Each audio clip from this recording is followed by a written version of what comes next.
So, magandang araw po sa inyo mga idol, no? Sa inyong lahat.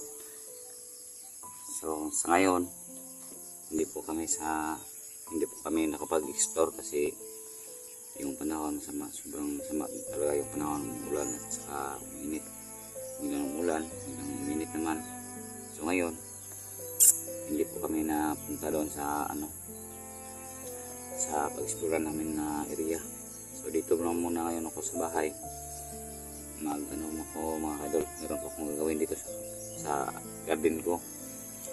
Pagandaan ko yung mga garden ko kasi mayroon na pong nagbigay po sa akin ng similya na itanim ko dito. Ang una po, maraming salamat po sa nagbigay ng seedling sa akin, no? Yung si auntie, hindi ko lang babanggitin yung pangalan para sabi naman sa akin na huwag mo lang ibanggit yung pangalan ko kasi ano mo lang yun, bigyan lang kita ng pang tanim mo dyan sa garden mo para mataniman mo yan. Kaya maraming salamat po sa nagbigay po sa akin ng seedlings. Salamat po dyan, ate. Shout out po lang dyan sa iyo. At magandang umaga po sa iyo. So ngayon, ipapakita ko sa kanya kung paano pag tanim, kung tama ba ito ang pagtanim ng seedlings na ibinigay niya sa akin. So ngayon, kahit dito lang ako sa amin, meron po akong ginagawa para may pang-upload ako mamaya o bukas, kaya hindi ko sayangin yung oras na kahit dito naman ako meron pa akong ginagawa. So ayun, tingnan natin mga kadol yung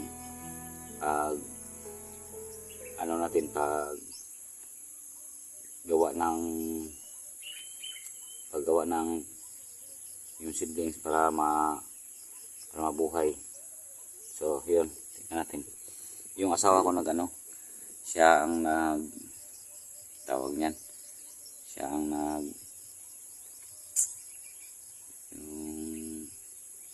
siya ang tanungin ko kung ano yun. Ayun, dito ko itatanim yun lahat, yung binigay na seedlings. Yung una natanim ko na, yung nagbigay sa akin. Ayun, salamat po Ma'am Joanne sa binigay mong seedlings.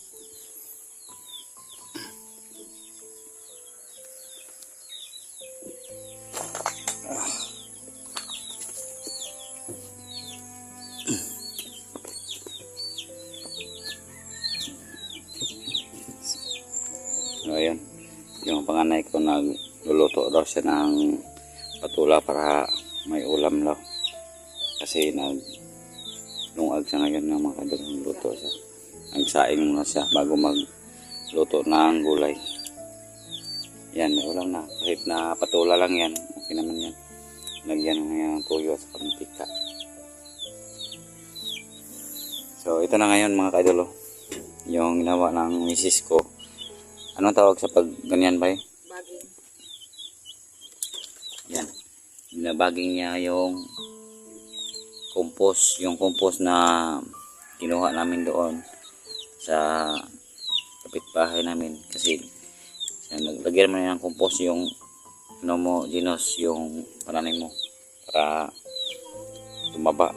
Kung sige, maghingi lang ako sa iyo, kuya, kung makarating na yung similya na bigay sa akin. So ayun, pakita ko sa inyo ang mga similya na nabili ko. Dito naman, ito, para makita naman ni ate kung yung pinabili na similya sa akin. Ito po yung tawag na anong Tagalog sa batong? Ito po yung sitaw. Tinawag na sitaw kasi hindi ako marunong magtagalog ng batong, kaya sitaw pala ito. 2 piraso yan. Sitaw, 100 seeds. Ayan, 100 seeds. Lagay natin dyan. Ayan sa 100 seeds daw yung laman nito. Ayan. Pakita natin lahat yung nabili natin na ano para makita naman ni ate pag ano gusto niya pakita mo yung itatanim mo Gino o opo ate, walang problema yun kasi malaking tulong na po yun sa amin kahit na ganito lang yung buhay namin ay makabigta rin kami sa ano para may pangbaon yung mga bata kasi malapit ng pasukan. So ito naman yung pangalawa, ampalaya ito. Ampalaya ito mga kaidolo. Ampalaya. Anong Tagalog sa ampalaya? Ampalaya plus herbal capsule ang pinakakusog. Yun. Talaga herbal na herbal to kasi healthy. Pag ano yan tubo. Kasi yung lupain dito sobrang taba at ang ginamit ko ay compost para walang halong chemical. Ang maganda kasi dito idol pag ano bang tawag ng ibalhin? Lipat na. Ilipat na. Hindi na siya Yun. Dahon ng saging yun ang ginagamit niya ng baging para pag kasama na itong itanim mga ka-idol. Pag kita mo ganyan nakalaki yung seedling, pwede na siya itanim. Kasama na itong itanim kasi malata lang to. ayan. So patuloy pa rin tayo no sa ito. Alam naman nyo ito kasi sa picture pa lang parang alam nyo na ito yung talong. Anong Tagalog sa talong? Talong yun no? Talong. Hindi natin alam kung magkano ang seedlings to. Ilan ka piraso. So sige lang, okay lang to. So ito naman yung talong mga kaidolo. Yan. Kahit na mahal yung mga seedlings na yan, alagaan natin yan kasi sayang naman yung tira na ibinili natin dyan pag hindi natin alagaan. So ito yung tawag na kaniko may naon marunong Bisaya ni kaniko seeds. Kaniko seeds, ano ito sa Tagalog? Sa Bisaya ni siya mga idol, parang kulikot. Kulikot. Tagalog labuyo. Pero may pangalan dito kaniko seeds, pero kayo na lang makaintindi dito mga idol para sa amin to madali lang itong pangalanan. Ito ang labuyo. Yan. Saka ito. Meron pa. Ito. Oh.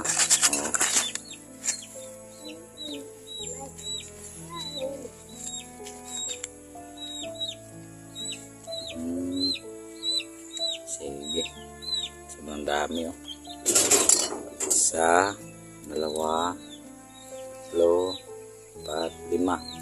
So ayan natin oh, nakita mo naman yun ng binili ng asawa ko kasi kanina kahapon hindi po ako nakapabili sa kanya kasi nandun po kami sa area. Kagabi na po kami nakauwi kaya ngayon ngayong umaga ayan napunta siya ng Panabo nagbili ng mga seedlings. Ako nga magbili ka na dito kasi para makita naman ni ate yung mga seedlings na binigay niya sa atin para naman na maitanim natin kasi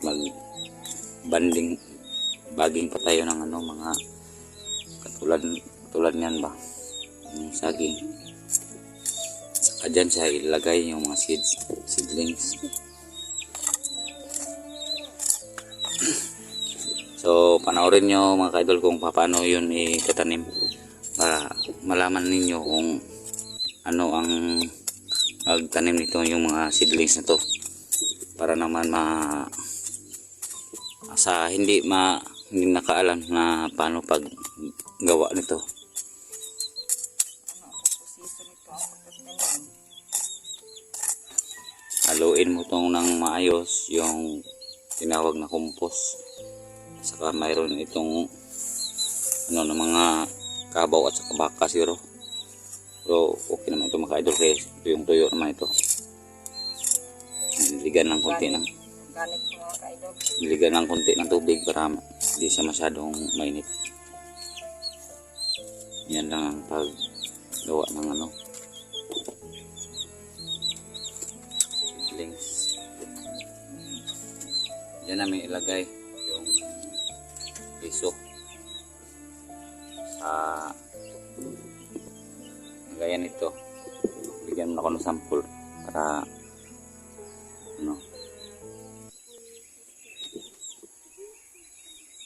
dito lang po kami sa bahay na mga kadol, kasi parang may umaambon kasi sa gawas, may umaambon yung ulan, pero medyo mahina naman yun, hindi naman masyadong malakas. Pero mag-safety tayo kasi 69 mga idol na na parang natrangkaso na siya kasi naubutan siya ng ulan doon sa area. Kaya delikado ang panahon ngayon mga idol. Umuulan, bigla namang umiinit, umuulan, umaraw. So dito tayo sa loob ng bahay kubo namin nagawa nito. So ito mga idol, yung tinatawag na anong tawag ito? Bagging. Simple lang. Siya lang ang marunong nito mga idol. Ako hindi ako marunong ganito kasi hindi ako sanay sa ito pa ikot-ikot ng dahon. Ditso ko lang yun sa lupa pagtanim. Pero siya naka-experience na siya dito doon sa kanilang lugar sa doon sa lugar sa kanyang patid na nagtrabaho sa noon extra lang. Yung tinanim nila yung repolyo at saka anong tinanim nyo iba, yung repolyo at saka bulak, ginanito nila paggawa, ginanito niya yung asawa ko. Kaya Ay, ganun mga ka-idol. ayan, nalaman niya kung paano ito gagawin. Saka wag mong i-diretso sa lupa, Ginos, kasi madaming yan. So ano ang gagawin dyan? So ganito, lagyan mo ng bagging para hindi siya masyadong malata sa ulan o matarog.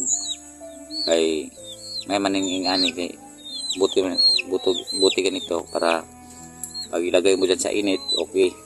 Pag masyadong mainit, kunin naman para isipin mo sa walang init. Kaya ganito pala yung magtanim. Sige, subukan natin yan. Ayun, maraming salamat po sa nagbigay po sa akin ng pambili ng seedlings, at hindi ko lang babanggitin yung pangalan niya kasi ayaw niya magpabanggit ng pangalan. Kaya maraming salamat po, kasi tulungan ko muna yung asawa ko paggawa. Wag niyong yan ba ng para bala nila kung saan pag panoorin niyo hanggang dulo para kung hindi kayo marunong magtanim, ganito ang gagawin natin. Ano lang kayo. Like and share mga ka-idol. Ayan. Sabi niya, paki-like and share daw. J-Chris TV. Kaya hindi po kami nag-store. Ito ang gagawin ko. Ay, salamat. Meron pa akong ma-upload mamaya. Kaya ito gagawin namin. Lapit mo yan dito sa akin yung para pakita ko sa kanila kung paano yung pagtanim nito.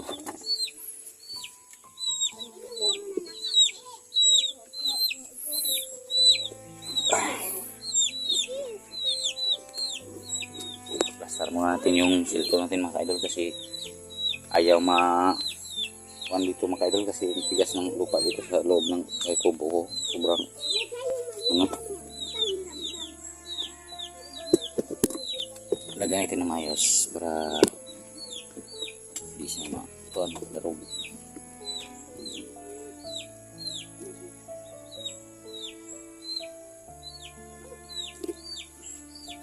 Ayan.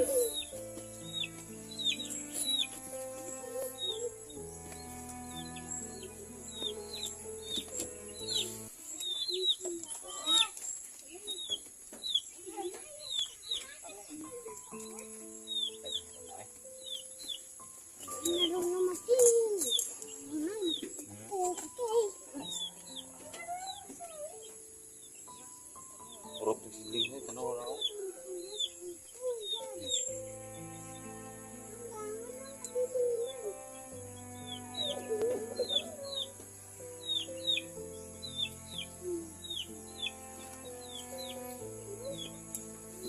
So, mga idol, itong yung unahin natin dyan, yung anong unahin natin dyan ba? Yung talong yung unahin natin. Kasi parang dami nitong liso na talong. Ito mga idol, talong.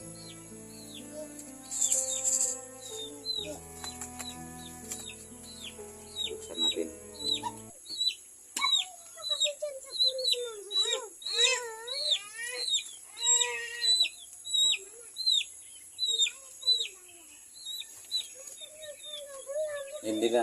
Hindi masyadong malalim ba eh?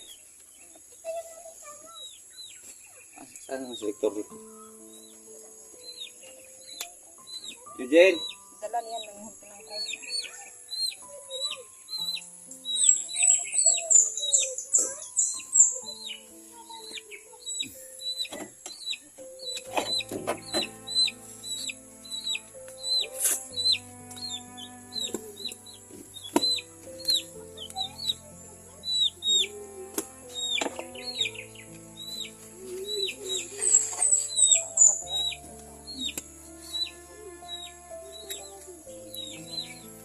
So ngayon mga ka-idol, i-demo natin to.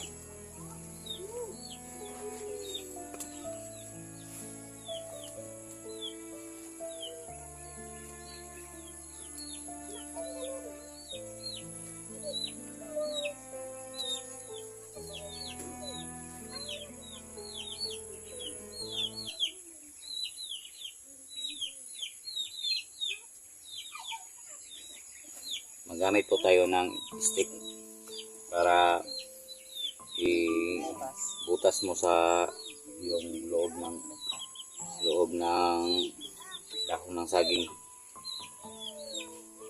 Sample.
So ayan. 2, 4, 6, 8, 10, 12. So.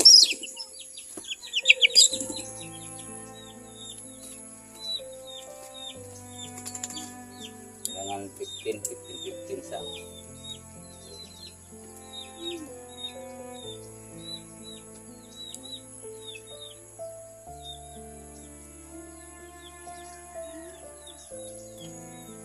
yan mga ka-idol para hindi tayo malilito.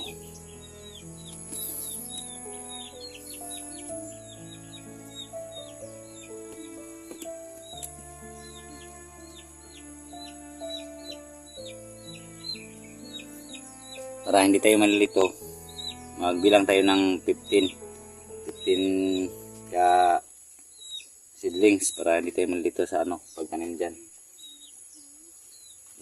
Agin na. Up. Ayan mga kaidolo. Yung gulay, kinuha ng panganay. Para magluto daw siya. Gulay at saka yung patula. Gawin niyang lauwi.